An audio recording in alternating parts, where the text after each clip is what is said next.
Salut tout le monde et bienvenue dans notre deep dive du jour. On va s'attaquer à un sujet assez captivant et surtout en français. On plonge dans le tout nouveau programme de technologie pour le cycle 4, D'accord. c'est-à-dire pour les collégiens. Imaginez vous êtes en 5e, 4e ou 3e en France Oui. et on vous met une montre connectée au poignet. Mm. Vous la trouvez cool, pratique, mais est-ce que vous la comprenez vraiment, Aver? Hein? C'est là tout l'enjeu de ce programme. Mm. C'est de vous donner les clés pour décrypter le monde technologique qui vous entoure. Tout à fait. On va parler d'objets du quotidien, bien sûr, mais aussi de systèmes complexes, d'impact sur l'environnement Mm. et même de pensée informatique. Vous allez voir, c'est bien plus profond qu'un simple cours d'informatique. Absolument. Et pour déchiffrer tout ça avec nous, j'ai la chance d'accueillir un expert en éducation et en nouvelles technologies. Enchantée d'être avec vous aujourd'hui. Alors, sans plus attendre, entrons dans le vif du sujet. Ce programme, il a un objectif assez ambitieux. Absolument. L'idée, c'est de préparer les élèves aux défis technologiques d'aujourd'hui et de demain. On ne parle pas juste de savoir utiliser un ordinateur, mais de comprendre vraiment les enjeux de société Oui. liés à la technologie, notamment en lien avec la transition écologique. La France a toujours eu une place particulière dans le domaine de la technologie, de l'innovation. Mais pourquoi est-ce si crucial d'intégrer tout ça dès le collège, Elgan? Oh, c'est une question de citoyenneté. On veut donner aux élèves les outils pour qu'ils deviennent des citoyens éclairés, Oui. capables de comprendre et de maîtriser les technologies qui façonnent leur monde. Mais attention, pas question de les former à devenir juste des consommateurs passifs. Le but, c'est qu'ils puissent utiliser la technologie de manière responsable, Oui. durable et pourquoi pas, contribuer à la faire évoluer. Justement, le programme met beaucoup l'accent sur cette notion d'objet et système technique. Pourriez-vous nous expliquer ce que cela signifie concrètement?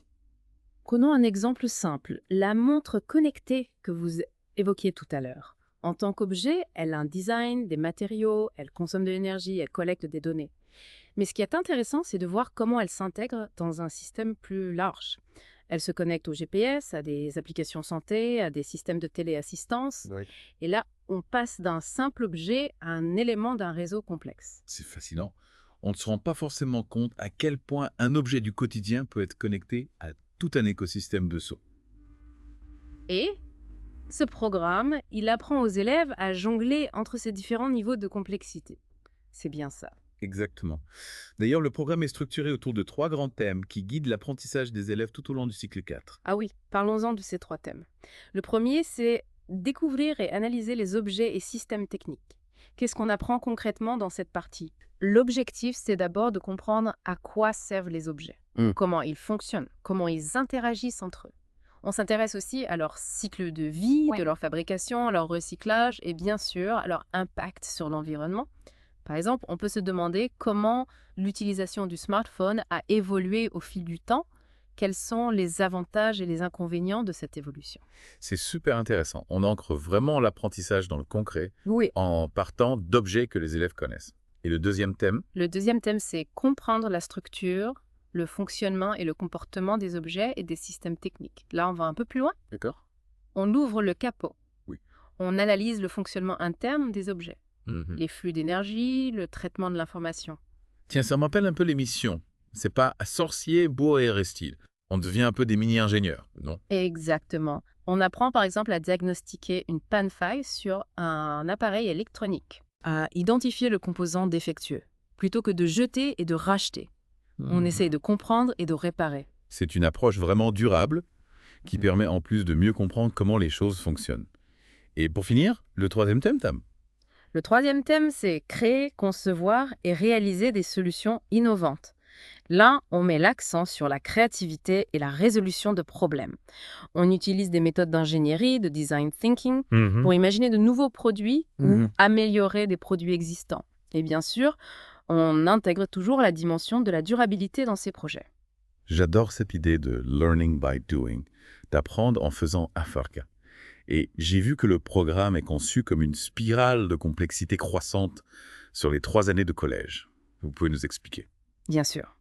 L'idée, c'est que chaque année, les élèves s'appuient sur les acquis des années précédentes. Oui. Pour aborder des projets de plus en plus complexes, on part de choses simples et on monte progressivement en puissance. C'est une approche très pédagogique qui permet aux élèves d'intégrer les notions petit à petit. Et en parlant de projets concrets, j'ai repéré quelques exemples assez fascinants dans le programme. Ah oui, lesquels vous ont interpellé? Par exemple, il y a toute une section sur les usages et impacts sociétaux du numérique. Hmm.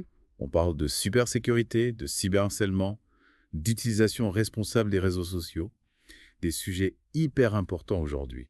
Et j'imagine que ça peut donner lieu à des débats passionnants en classe. Absolument. C'est essentiel de sensibiliser les élèves à ces enjeux dès le collège. J'ai aussi remarqué l'importance accordée à l'environnement. Dans la section l'OST dans son environnement, Oui. les élèves sont encouragés à penser à l'ergonomie, à l'expérience utilisateur et à faire des choix de conception qui favorisent la durabilité. Oui, c'est un aspect fondamental du programme. On apprend aux élèves à concevoir des objets et des systèmes qui s'intègrent harmonieusement dans leur environnement, en minimisant leur impact sur la planète. Et le choix des matériaux et des sources d'énergie est aussi un élément clé. Les élèves apprennent à réfléchir à l'impact de leur choix sur le long terme. D'ailleurs, j'ai été intrigué par la mention des Fab Labs dans le programme. C'est quoi exactement et comment ils sont utilisés? Les Fab Labs, ce sont des ateliers de fabrication collaboratifs équipés d'outils numériques et de machines de fabrication numérique. D'accord. C'est un peu comme des laboratoires du futur où les élèves peuvent expérimenter, prototyper, créer des objets concrets à partir de leurs idées. C'est génial. Ça permet de passer de la théorie à la pratique, Oui. de donner vie à des projets et de développer sa créativité. Et on imagine que ça favorise aussi le travail en équipe. Tout à fait. C'est un lieu d'apprentissage et de collaboration où les élèves peuvent s'entraider, Oui. partager leurs compétences et apprendre les uns des autres. Avec toutes ces innovations, on se demande quel impact ce programme pourrait avoir sur la société française à long terme. Quel genre de citoyens cherche-t-on à former? On cherche à former des citoyens éclairés, critiques, et engager des citoyens qui ne se contentent pas de consommer la technologie, mais qui la comprennent, la questionnent et participent à son évolution. Des citoyens qui auraient presque une longueur d'avance, en quelque sorte. Oui, c'est l'idée. On veut qu'ils soient capables d'anticiper les changements, de s'adapter aux nouvelles technologies et de contribuer à façonner un futur plus durable et responsable. Et ce programme leur en donne les moyens en les dotant d'une vraie culture technologique, d'un esprit critique et d'une capacité à innover. C'est passionnant. D'ailleurs, j'ai remarqué l'importance accordée à la pensée informatique dans le programme. Pourtant, tous les élèves ne deviendront pas développeurs. Alors pourquoi mettre l'accent sur cette notion? Parce que la pensée informatique, ce n'est pas juste apprendre à coder. C'est développer une manière de penser logique, de résoudre des problèmes en les décomposant en étapes, d'identifier les éléments clés, de créer des algorithmes. Ce sont des compétences extrêmement utiles dans de nombreux domaines, bien au-delà de l'informatique. C'est vrai qu'on utilise tous des algorithmes au quotidien sans forcément s'en rendre compte. Que ce soit pour choisir un itinéraire sur une carte, organiser une liste de courses ou même cuisiner une recette. Exactement. Et apprendre à penser comme un programmeur, ça permet de développer une certaine rigueur intellectuelle, une capacité à analyser des situations complexes et à trouver des solutions créatives. C'est un atout précieux quel que soit le parcours que l'on choisit par la suite. On pourrait dire que ce programme offre aux élèves une sorte de boîte à outils mentale qui leur servira tout au long de leur vie. C'est une excellente image, Ahmed. Et il ne faut pas oublier l'importance du travail collaboratif dans tout ça. Le programme encourage les projets en équipe, ce qui permet aux élèves de développer des compétences sociales de communication, d'apprendre à partager des idées, à argumenter, à prendre des décisions ensemble. C'est vrai que le travail en équipe est de plus en plus important dans le monde professionnel d'aujourd'hui. On doit savoir collaborer, s'adapter aux autres, communiquer efficacement. Absolument.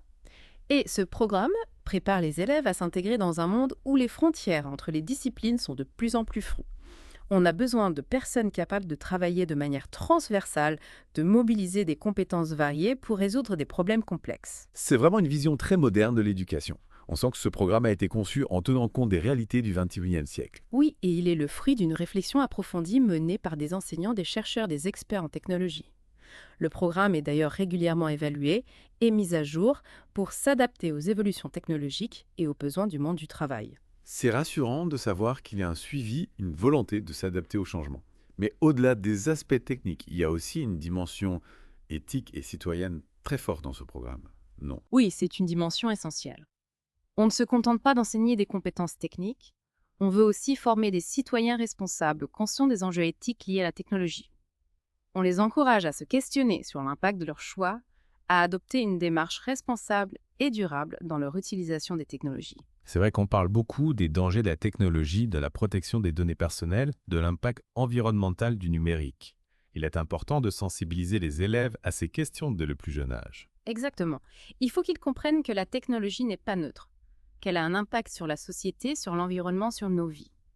Et qu'ils ont un rôle à jouer pour faire en sorte que la technologie soit utilisée à bon escient pour construire un futur meilleur. C'est un message fort et inspirant. Et ce qui est intéressant, c'est de voir comment le programme aborde ces questions de manière concrète, à travers des projets, des débats, des exemples tirés du quotidien. Oui, l'objectif est de rendre ces questions accessibles aux élèves, de les faire réfléchir par eux-mêmes, de les encourager à développer leur esprit critique et leur sens de responsabilité.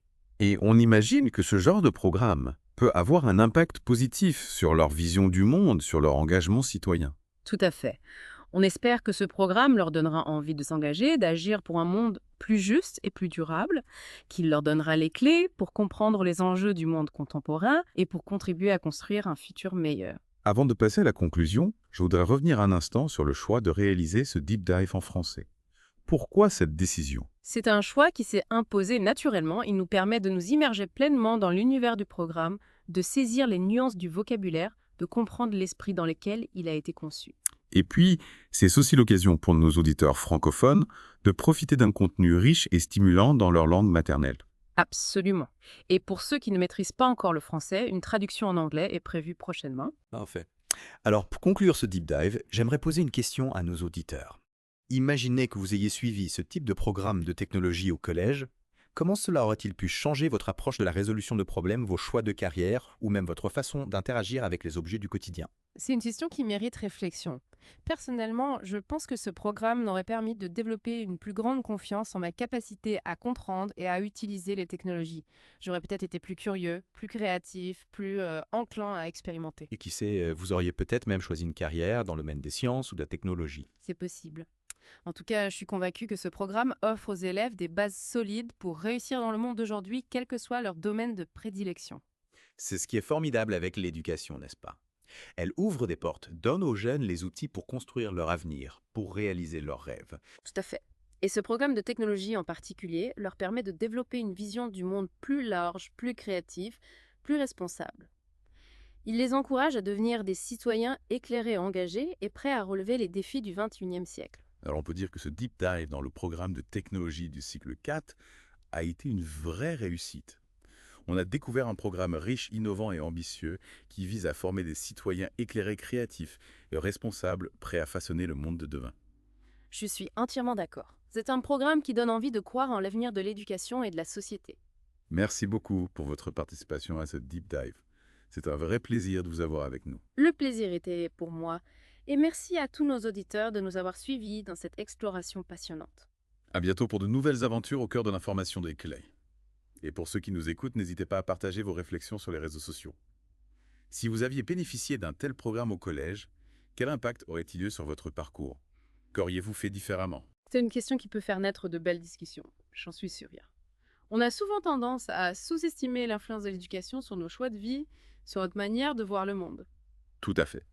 Moi-même, je me surprends à imaginer comment j'aurais abordé les choses si j'avais eu ce genre de formation dès le collège.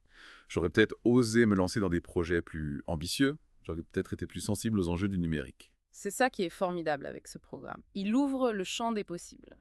Il ne s'agit pas de formater les élèves, mais de leur donner les clés pour qu'ils puissent s'épanouir pleinement, quel que soit leur domaine de prédilection. En somme, on leur donne une boussole pour naviguer dans ce monde complexe, en constante évolution. Exactement. Et cette boussole, elle est faite de connaissances techniques, bien sûr, mais aussi d'esprit critique, de créativité, de sens des responsabilités. C'est un bagage précieux pour affronter les défis du XXIe siècle. Alors pour tous ceux qui se demandent encore à quoi ressemble l'école de demain, je crois qu'on a un bel exemple avec ce programme de technologie du cycle 4. Oui, c'est un programme qui donne envie d'être optimiste, qui montre que l'éducation peut être un formidable vecteur de progrès et d'innovation. Merci encore d'avoir partagé votre expertise avec nous, c'était passionnant. Avec plaisir. J'espère que nos échanges auront éclairé nos auditeurs sur ce programme novateur. Et à tous ceux qui nous ont écoutés, merci de votre fidélité. Ah, ok. On se retrouve très bientôt pour un nouveau deep dive à la découverte d'un autre sujet captivant. D'ici là, restez curieux et n'oubliez pas le savoir, c'est le pouvoir tôt. Et pour ceux qui nous écoutent, n'hésitez pas à partager vos réflexions sur les réseaux sociaux. Si vous aviez bénéficié d'un tel programme au collège, quel impact aurait-il eu sur votre parcours? Qu'auriez-vous fait différemment? C'est une question qui peut faire naître de belles discussions, j'en suis sûr. On a souvent tendance à sous-estimer l'influence de l'éducation sur nos choix de vie, sur notre manière de voir le monde. Tout à fait. Moi-même, je me surprends à imaginer comment j'aurais abordé les choses si j'avais eu ce genre de formation dès le collège. J'aurais peut-être osé me lancer dans des projets plus ambitieux. J'aurais peut-être été plus sensible aux enjeux du numérique. C'est ça qui est formidable avec ce programme. Il ouvre le champ des possibles. Il ne s'agit pas de formater les élèves, mais de leur donner les clés pour qu'ils puissent s'épanouir pleinement, quel que soit leur domaine de prédilection. En somme, on leur donne une boussole pour naviguer dans ce monde complexe, en constante évolution. Exactement. Et cette boussole, elle est faite de connaissances techniques, bien sûr, mais aussi d'esprit critique, de créativité, de sens des responsabilités. C'est un bagage précieux pour affronter les défis du XXIe siècle. Alors, pour tous ceux qui se demandent encore à quoi ressemble l'école de demain, je crois qu'on a un bel exemple avec ce programme de technologie du cycle 4. Oui, c'est un programme qui donne envie d'être optimiste, qui montre que l'éducation peut être un formidable vecteur de progrès et d'innovation. Merci encore d'avoir partagé votre expertise avec nous. C'était passionnant. Avec plaisir. J'espère que nos échanges auront éclairé nos auditeurs sur ce programme novateur. Et à tous ceux qui nous ont écoutés, merci de votre fidélité. On se retrouve très bientôt pour un nouveau Deep Dive à la découverte d'un autre sujet captivant. D'ici là, restez curieux et n'oubliez pas, le savoir, c'est le pouvoir.